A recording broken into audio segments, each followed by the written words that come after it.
O último sobrevivente do acidente com o avião da Chapecoense, o zagueiro Neto, está de volta ao Brasil. Ele foi recebido como herói em Chapecó. Estas são as últimas imagens do zagueiro Neto antes de deixar a Colômbia. Na saída do hospital, ele gravou uma mensagem de agradecimento à equipe médica que cuidou dele. Agradeço muito a vocês pela ajuda que me deram. Muito obrigado. Deus abençoe todos e que vocês continuem fazendo esse trabalho que é maravilhoso para quem necessita, como eu necessitei. O avião decolou do aeroporto de Rio Negro a 1h28 da tarde, hora de Brasília. 3 horas depois, a aeronave pousou em Manaus para um reabastecimento.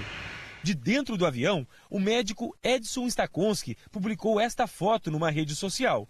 O médico está com a camisa do Nacional de Medellín. Neto aparece de costas, fazendo sinal de positivo. Às 9h46 da noite, o tão esperado pouso em Chapecó. Enquanto Neto desembarcava na maca, dava para ouvir os torcedores vibrando lá fora. O zagueiro fez um esforço e conseguiu acenar para a torcida. Perdemos quase todos os jogadores, mas vamos erguer a cabeça e tocar o barco, né? Chape não vai terminar. A ambulância que está trazendo o zagueiro Neto acabou de sair lá do aeroporto, mas aqui no hospital, para onde ele vem, olha só, já tem uma multidão esperando por ele. E quando o carro chegou na portaria, teve mais festa. O último sobrevivente está de volta a Chapecó. Chegou a tempo de ouvir o grito que a torcida guardou no peito até agora.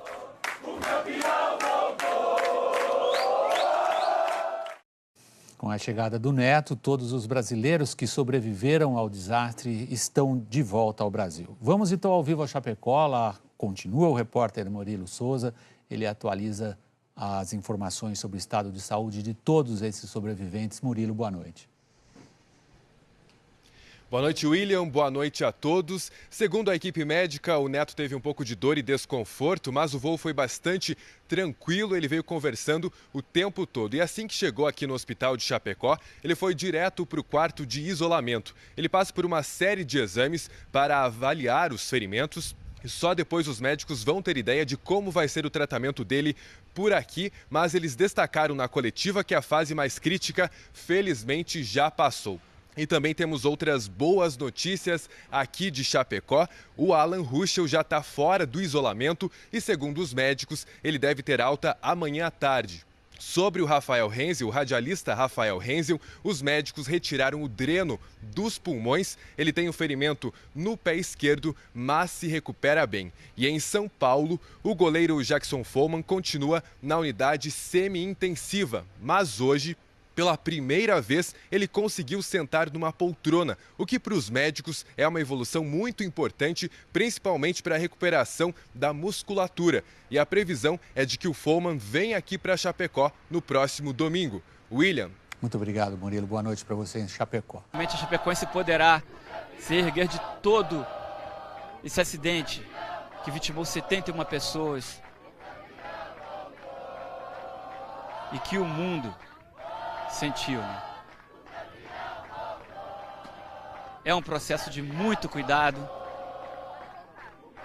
até colocar o Neto na ambulância.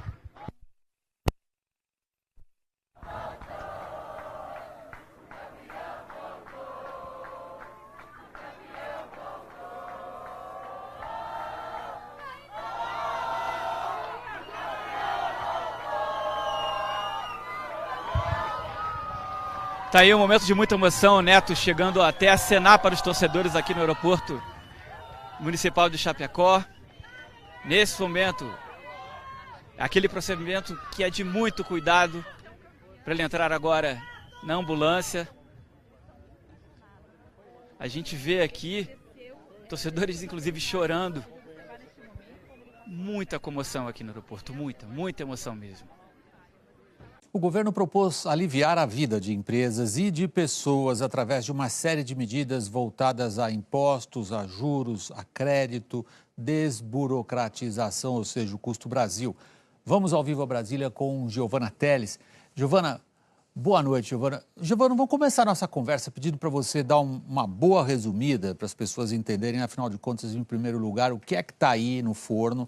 Depois a gente volta para comentar. Boa noite, William. Boa noite a todos. Algumas medidas a gente já tinha falado aqui ao longo da semana. Foram anunciadas 10, mas nem todas começam a valer já. E boa parte tem que passar por votação no Congresso. As mudanças mais consistentes são para as empresas. Um dos pontos é a permissão para que prejuízos sejam transformados em crédito fiscal e abatam a dívida das empresas com a União. Tem também refinanciamento com o BNDES. A gente separou as medidas mais importantes para pessoas jurídicas e pessoas físicas. Para as empresas e os consumidores, o governo anunciou um programa de parcelamento de dívidas tributárias e previdenciárias. Isso vale para dívidas vencidas até 30 de novembro deste ano. Empresas com faturamento anual de até 300 milhões de reais endividadas com o BNDES poderão renegociar os valores. O governo calcula que essa renegociação vai envolver entre 10 e 20 bilhões de reais. Também haverá uma ampliação da oferta de crédito de longo prazo para o setor de construção civil. Para as empresas com negócios no exterior, o tempo gasto para importar e exportar vai ser 40% menor. Para os consumidores, o governo vai autorizar por lei que exista uma diferença de preço dos produtos pagos com cartão ou à vista. Os bancos também vão ter que abrir o cadastro positivo do cliente para beneficiar com juros menores o bom pagador. O governo vai repassar ao FGTS do trabalhador 50% do rendimento do fundo, o que vai aumentar a rentabilidade do dinheiro depositado. O rendimento será próximo ao da poupança. Um ponto foi retirado do pacote, a possibilidade de liberar uma parte do FGTS para o trabalhador pagar dívidas. Ontem a gente mostrou aqui o ministro da Fazenda, Henrique Meirelles, falando disso. Mas hoje, na coletiva, o ministro do Planejamento respondeu que isso precisava de mais análise. O governo tratou também de alternativas para reduzir juros do cartão de crédito, mas nada de concreto ainda. Falou que pode sair algo sobre essa questão em 10 dias. Comentou-se nos bastidores que o anúncio do pacote foi antecipado para tentar abafar a crise política. Por isso, vários pontos ainda não tinham sido totalmente discutidos. Meirelles negou. De maneira geral, ele e o presidente Temer falaram que essas são as primeiras medidas além do ajuste fiscal e que era necessário dar um alívio para a situação crítica de algumas empresas por causa da recessão. Elas visam precisamente incrementar a economia brasileira neste momento em que nós queremos o crescimento do país. Depois da recessão, ou combatida esta, é que nasce o crescimento. E do crescimento é que nasce o emprego. E quando nós, hoje, nos apresentamos para oferecer medidas que dizem respeito precisamente ao crescimento, à produtividade e à desburocratização. Hoje, a expectativa nossa, pela situação econômica do país, etc., é que grande parte desse débito tributário não teria condições de ser resolvido rapidamente se fosse simplesmente pagamento à vista de tudo, etc. Então, o resultado seria o governo não receber, não arrecadar, as empresas não regularizarem a situação tributária, não poderem tomar empréstimo, não produzir, ter menos impostos a pagar porque continuam em dificuldade e nós continuamos nesse ciclo vicioso. No momento que se equacione isso, é um processo vital hoje no Brasil, crucial para a retomada do crescimento. Quer dizer, a resolução desse problema, desse nó tributário criado pela recessão. Durante a entrevista, o ministro da Fazenda comentou sobre o que ele ouve há anos de investidores estrangeiros e brasileiros, sobre a dificuldade do Brasil de ser competitivo, do custo do país, do excesso de burocracia e que as medidas foram pensadas para superar isso. E é mais ou menos assim mesmo que o mercado recebeu o pacote. No geral, o que os economistas estão dizendo? Que não são apenas essas medidas que vão fazer a economia se recuperar, que os efeitos não vão ser imediatos, mas que estão no rumo certo.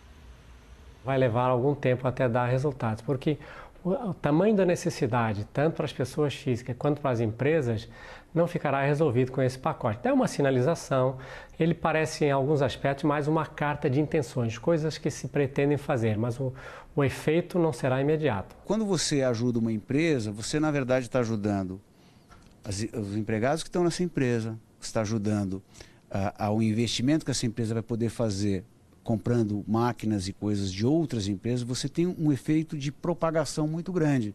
Então, uma empresa, ela não é responsável por uma vida.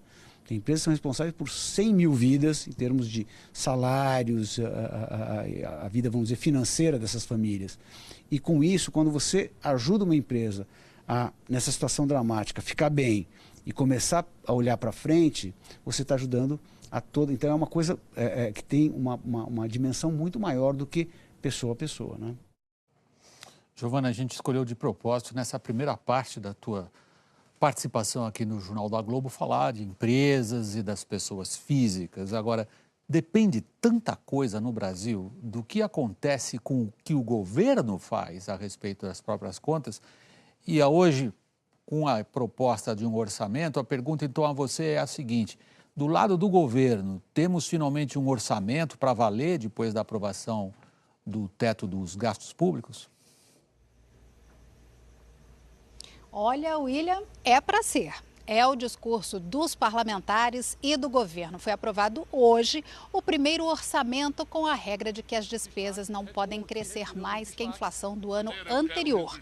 Mas saúde e educação só entram nessa regra em 2018. E ainda sobre contas, William, na entrevista de hoje, o ministro da Fazenda disse que deve discutir medidas emergenciais com estados que decretaram a situação financeira calamitosa, né? Porque o Senado aprovou ontem, mas a Câmara não votou o projeto que suspende o pagamento das dívidas desses estados com a União. William. Muito obrigado, Giovana.